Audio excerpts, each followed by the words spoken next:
Hello and welcome into another episode of Avarian Mail. Of course, you have this little pretty box, not just for nothing, because indeed the topic of this episode series is my new phone. I am rated from my old, almost 3 years old in fact, ASUS ZenFone Go, and it feels pretty nice. Of course, it's always nice when you have something like this new phone, which obviously has new battery, which serves pretty well.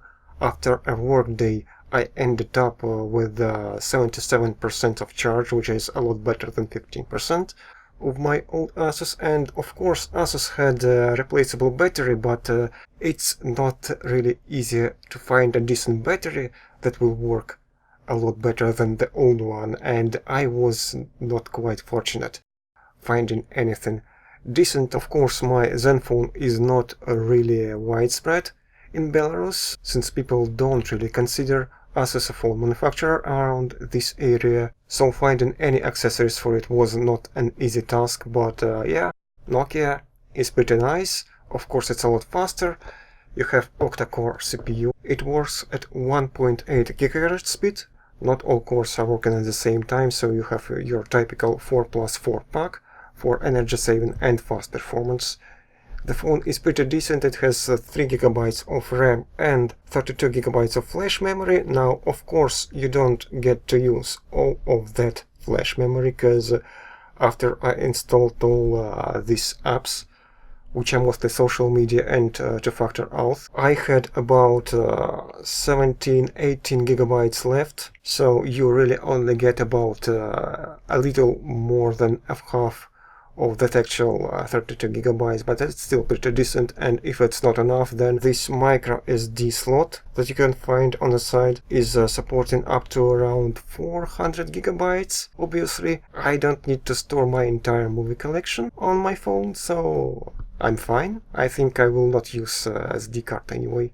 Battery is 3000 milliamps, 3060 I think, if you want to be precise, and yeah, it's working pretty well. I can't say anything negative about it. And if you read reviews, if you see comparison tables, some phones that have like 4000 milliamps, they still work in approximately the same time, actual working time, like watching movies or something like that, browsing through web, as this phone that has 1000 milliamp less, which is, well, was kind of surprising, but I guess energy efficiency is a big factor in that as well.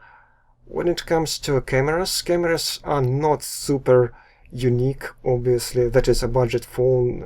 Its price was around $170, so what can you expect? In good conditions it works well. When there is not enough light, it can miss focus, and you can get not an amazing shot, but yeah, it's pretty decent. I will put here examples of photos which I just took right now, and as you can see, they are pretty decent. You have this typical dual camera. That means that main camera is used for actual shooting films or photographs, and secondary camera in this pack is a 5 megapixel camera. In this case, it is used as a depth sensor, so phone knows what parts of your image are far away, so it knows what to blur, which is, well, a good idea. And the main camera in this pack is a 13 megapixel camera. It's incapable of doing 4K video footage, but I haven't bought this phone as a camera phone. You can't expect groundbreaking results for this sort of price, so it's just fine in my books. The phone also has this fingerprint sensor, which I'm probably not gonna use, but it works fine, snappy enough. It's not slow at all. I can't say anything negative about its overall performance. UI works just fine. It's a clean Android. As you maybe have noticed, it has Android One platform. That means that it will get all updates for Android operating system, and its security patches a lot faster than you would have usually had. Quite often, phone manufacturers are not really interested in supporting their phones long term, but this phone was launched about a year ago, I think, in like the end of 2018. And I have installed the latest security patch for this month just today, which is kinda amazing. It also came with Android version 8.1, and I have updated it to Android version 9, so that is nice. That Nokia is not going to forget about it. Now, I'm not interested in benchmarking software, since I'm not really interested in virtual points, but I have installed a game here, which is 3D sort of action RPG stuff called Soulcraft, and let's check out how it's running. I'm not sure if you will see the screen well enough with my camcorder, but yeah, let's see.